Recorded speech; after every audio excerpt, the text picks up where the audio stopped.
Assalamualaikum warahmatullahi wabarakatuh. Saya Kaki Kartaji, senang sekali bertemu dengan Anda semuanya. Tentu masih dalam program Kartaji Ngamar, Karang Taruna Mengaji, Ngaji Masa Ramadan. Tentu hari ini kita akan terus menambah keilmuan keislaman kita dalam bulan suci Ramadan bersama narasumber-narasumber yang luar biasa. Dan hari ini kita kembali bersama Ustadz Haris Hamdani SAG. Assalamualaikum Tad. Waalaikumsalam warahmatullahi wabarakatuh. Dalam keadaan sehat walafiat. Alhamdulillah. Dengan senang, bahagia, tetap menikmati bulan Ramadan yang sangat mulia ini. Ya, tentunya apalagi masih dalam momentum awal Ramadan seperti ya. Masih semangat. Strong gitu ya. Masih penuh puasanya dan mudah-mudahan sampai dengan akhir pun kita diberi kekuatan, diberi kesemangatan untuk selalu mengamalkan ibadah-ibadah di bulan Ramadan. Semoga saja kita bisa menjalankan puasa Ramadan 1 bulan full ya. Amin, amin, amin. Tentu dengan amal ibadah yang diterima dan kesempurnaan ibadah. Betul. Nah, dalam rangka itu untuk memantapkan berpuasa kita ya, lebih mantap lagi, lebih khusyuk lagi dalam berpuasa. Tentu kita harus mengetahui apa sih keilmuan-keilmuan di dalam berpuasa. Ada yang namanya syarat wajib berpuasa. Nah, ini yang kemudian hari ini kita akan kulik, kita akan bahas bersama panjenengan, tentu demi menambah keilmuan kita semuanya dalam program Kartaji Ngamar ini melalui media sosial, kanal YouTube Tunas Harum Official. Ya, tentunya dalam episode sebelumnya kita sudah pernah sampaikan terkait masalah yang pertama syarat sah berpuasa. Ya. Dan untuk selanjutnya saat ini kita teruskan lagi yaitu mengenai syarat wajib puasa. Jadi ada syarat sah dan juga ada syarat wajib puasa. Berbeda terkait masalah syarat sah wajib puasa itu mencakup puasa fardu seperti halnya puasa Ramadan dan puasa fardu-fardu lainnya mungkin atau puasa-puasa yang dinadarkan seperti itu yang harus kita tunaikan seperti itu atau juga nanti syarat sah itu mencakup puasa sunnah seperti halnya puasa di hari Kamis, puasa di hari Senin dan puasa di hari-hari di mana hari itu dimuliakan seperti itu. Berarti ini berlaku untuk puasa sunnah dan puasa wajib. Ya, betul sekali terkait masalah syarat sah itu mencakup puasa wajib dan juga puasa sunnah. Bukan hanya di Ramadan ini ya. Oke. Untuk syarat wajib puasa ini akan kita ulas hari ini terkait masalah syarat wajib puasa Ramadan seperti itu ya. Masih dengan kitab yang sama seperti episode sebelumnya. Saya mengutip dari kitab Kasyifatus Saja fi syarhi Safinatun Najah seperti itu. Di sini diterangkan bahwasannya syarat wajib berpuasa Ramadan itu ada 5. Ada 5. Ada 5. Oke. Tentunya akan kita sampaikan satu persatu supaya kita semua bisa menjalankan ibadah puasa sesuai dengan tuntunan yang ada dan sesuai dengan ketentuan-ketentuan syariat agama Islam. Betul. Di sini terangkan bahwasanya surutu wujubihi khamsatu asya'a seperti itu ya. Syarat wajib berpuasa dalam kitab Kasyifatus Saja diterangkan bahwasanya surutu wujubihi khamsatu asya'a. Ada 5 syarat terkait masalah wajib Ramadan atau puasa wajib seperti itu ya. Untuk yang pertama seperti halnya syarat sah sholat, tentunya kita ketika mau menjalankan ibadah puasa yang pertama syarat yang harus terpenuhi yaitu beragama Islam. Sama. Wajib ya tadi. Wajib hukumnya beragama Islam kalau mau puasanya itu diterima oleh Allah Subhanahu wa taala. Sama nanti ketika orang tersebut berstatus agama non-muslim. Mm-mm. Ketika non-muslim berarti tidak diwajibkan untuk menjalankan ibadah puasa. Puasa. Seperti itu. Untuk yang kedua yaitu wataklifu. Jadi taklif bisa diartikan dibebani untuk menjalankan puasa. Maksudnya taklif di sini diterangkan bahwasanya tidak dalam kondisi yang mungkin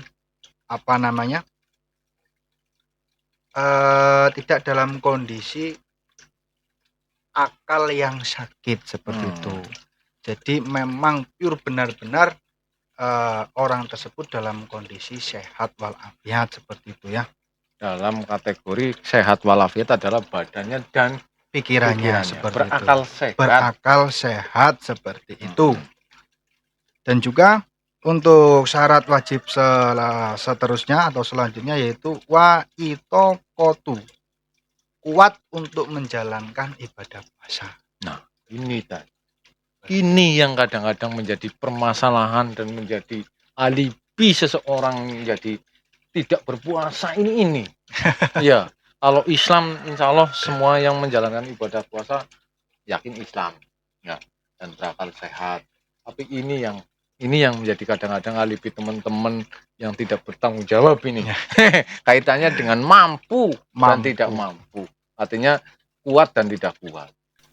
Gitu. Sebenarnya untuk masuk kategori mampu, yang terpenting kondisi tubuh kita itu tidak dalam kondisi sakit dan juga sudah mencapai umur balik sebetulnya ya, dan dalam kondisi tidak dalam bepergian seperti itu.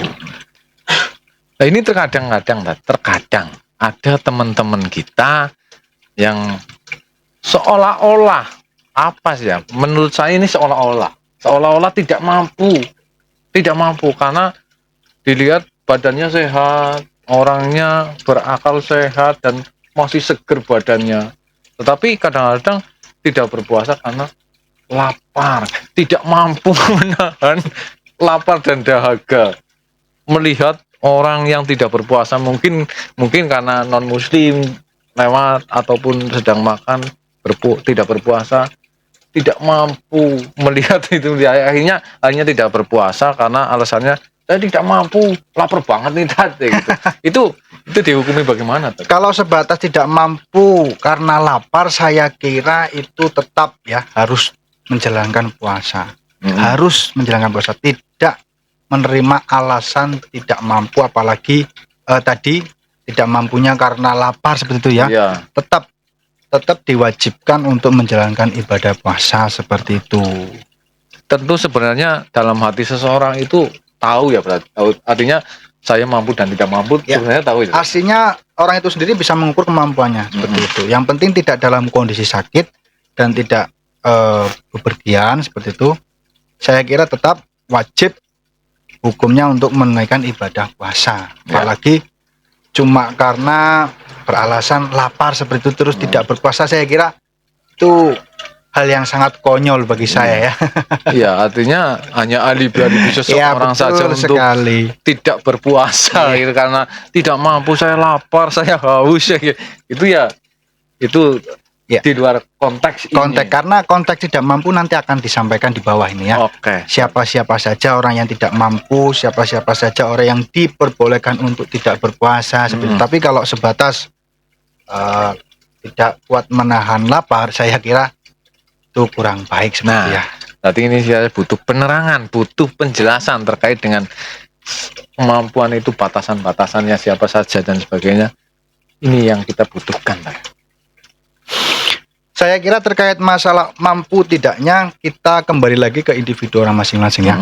Ketika nanti orang tersebut dalam kondisi sakit, katakanlah ketika kok berpuasa bisa mengakibatkan kematian, alangkah baiknya untuk tidak melakukan puasa seperti itu. Dan nanti ada konsekuensinya sendiri.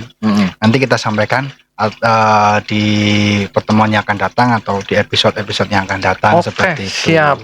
Kita selalu menunggu ilmu-ilmu baru yang kita peroleh.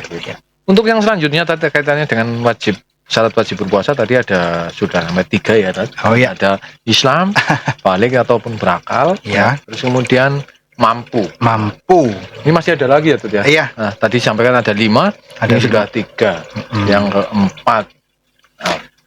Untuk yang ke nomor 4 yaitu wasihatun, sehat secara dohir, dalam arti tidak dalam kondisi sakit seperti itu.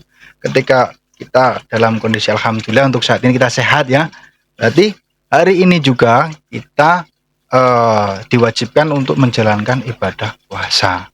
Untuk besok kan kita nggak tahu, karena mustakbal atau ketentuan waktu yang akan datang itu bukan urusan kita kan seperti itu. Untuk saat ini kita diwajibkan berpuasa karena dalam kondisi alhamdulillah sehat seperti itu. Nah, itu teman-teman semuanya. Kalau yang merasa sehat itu wajib berpuasa. Kalau yang tidak berpuasa jadi tidak sehat. Tidak sehat. Ya, tidak sehat. Ya, artinya kadang-kadang orang berpuasa tidak berpuasa karena sebenarnya sehat tetapi merasa tidak sehat ataupun sakit perut sedikit saja menjadi alasan bahwa saya kepengen buka dan sebagainya. Ini yang kemudian menjadi introspeksi diri kita dan teman-teman semuanya untuk beribadah di bulan Ramadan ini lebih baik daripada tahun yang lalu kan begitu. Oh ya, untuk yang terakhir ini belum ya, nomor 5. Yang kelima ya. Yang kelima yaitu wa iqomatun. Jadi puasa itu diwajibkan untuk mereka yang tidak dalam bepergian, dalam arti masih posisi mukim ya. Mukim kalau kami bahasa pesantren mengartikan mukim, yang artinya tidak dalam kondisi bepergian, yang mana bepergian itu memperbolehkan kita untuk tidak berpuasa seperti itu, atau bahasa kerennya itu musafir. Oh iya iya Bu, ketika wajib itu ketika tidak menjadi kategori musafir ya, tidak dalam kondisi musafir seperti itu. Kadang-kadang musafir juga kita menjadi alasan juga. Musafir juga ada perinciannya lagi, tidak sembarang bepergian. Betul. Yang pasti kita dalam bepergian supaya mendapatkan keringanan untuk tidak berpuasa, yang pasti bepergiannya itu dalam konteks positif seperti itu ya, tidak konteks negatif. Contoh, kita dalam waktu Ramadan ini ternyata besok ada konser seperti itu. Wah, kita berangkat konser terus kita tidak berpuasa, itu tidak benar dan tidak dibenarkan. Tidak masuk dalam konteks itu ya. Tidak masuk seperti itu. Atau kita bepergian dengan niat yang tidak baik. Ya, betul sekali. Ini kita mau pergi merampok seperti itu. Nah, COD, barang-barang yang terlarang. Barang-barang yang terlarang itu juga. Atau hal-hal yang lain ini kan karena teman-teman muda ini kadang-kadang betul sekali. Bepergian banyak acara yang tidak penting nih. Ini dikategorikan musafir. Ini jangan teman-teman. Jangan. Ya, jangan, tidak boleh. Jangan. Boleh. Ya, betul sekali, tidak dibenarkan seperti itu ya. Nah, terus kemudian terkait dengan musafir itu sendiri juga ada ketentuan-ketentuannya sendiri. Ada ketentuannya sendiri ketika dalam permasalahan ulama, khususnya kita yang bermadhab Syafi'iyah ya, berakidah Syafi'iyah Ahlus Sunnah wal Jamaah, ketika nanti bepergiannya kok setelah fajar, dalam arti sudah masuk waktu subuh, berarti setelah imsak seperti itu, itu nanti tidak ada keringanan untuk tidak berpuasa, tetap diwajibkan untuk berpuasa seperti itu. Itu ulama berpendapat seperti itu. Tapi ketika kita berpegang pada ulama yang lain, ketika bepergiannya itu sebelum fajar, artinya sebelum masuk waktu subuh, itu boleh untuk tidak berpuasa. Jadi sedikit tambahan seperti itu. Juga berpengaruh kriteria musafir. Berangkatnya Berangkatnya juga berpengaruh seperti itu. Ketika saya ulangi lagi ya, maaf, ketika berangkatnya setelah atau sudah masuk waktu subuh, artinya sudah terbit fajar seperti itu kan. Kalau sudah terbit fajar kan sudah masuk waktu subuh. Puasa kita sudah harus jalan terus. Harus dijalankan seperti itu. Ketika perginya kok setelah fajar, itu kita tetap diwajibkan untuk melakukan Ada. puasa. Tapi kalau kita bepergian sebelum fajar, itu kita mendapatkan keringanan untuk tidak berpuasa Ramadan. Ya. Jadi seperti itu ya. Tetap untuk mensikapi hukum syariat, kita tidak boleh monoton atau tidak boleh terpacu dalam satu hukum seperti itu ya. Ya. Jadi kita difasilitasi pengetahuan untuk bertoleransi hukum, saling Betul. menghargai, tidak saling Ya. menyalahkan seperti Betul, itu. ya. Tinggal bagaimana kita menyikapi dan mengambil kesimpulan. Ya, betul Artinya sekali. kita harus meyakini hukum yang mana Ya, yang kita menjadi pegangan kita masing-masing ya. betul sekali. Tentu perbedaan-perbedaan itu asal ada dasarnya yang dipertanggungjawabkan kan Ya, begitu. betul sekali. Sebelum ditutup, kita seperti biasa ambil kesimpulan pada topik hari ini sehingga kita bisa menyimpulkan apa yang tadi kita bicarakan, apa yang tadi Ustadz memberikan nasihat ataupun keilmuan kepada kita semua. Silakan, Dad. Ya, terima kasih sebelumnya. Terkait kesimpulan untuk hari ini, yang pertama yaitu mengenai syarat wajib puasa harus berstatus agama Islam untuk yang pertama. Yang kedua yaitu taklif atau dibebani untuk menjalankan ibadah puasa. Dalam arti sudah mencapai umur balik dan juga sudah berakal seperti itu ya. Untuk yang selanjutnya yaitu wa ito kotun. Jadi kuat untuk menjalankan ibadah puasa. Yang selanjutnya wasihatun, dalam kondisi sehat, tidak dalam kondisi sakit. Dan yang terakhir untuk syarat wajib puasa yaitu wa iqomatun, tidak dalam keadaan bepergian atau tidak dalam keadaan musyafir seperti itu. Oke, terima kasih kembali atas ilmunya, atas wawasannya pada hari ini terkait dengan syarat wajib berpuasa. Semoga Ustadz Dhani diberi kesehatan, Amin ya diberi Rabbal keberkahan Alamin. dalam menjalankan ibadah-ibadah di bulan suci Ramadan. Terima kasih, dan semoga berkah selalu untuk kita semua. Demikian teman-teman semuanya, acara pada hari ini topik membahas tentang syarat wajib berpuasa. Tentu jangan lewatkan pertemuan-pertemuan selanjutnya, episode-episode selanjutnya dalam program Kartaji Ngamar Karang Taruna Maji Ngaji Masa Ramadan.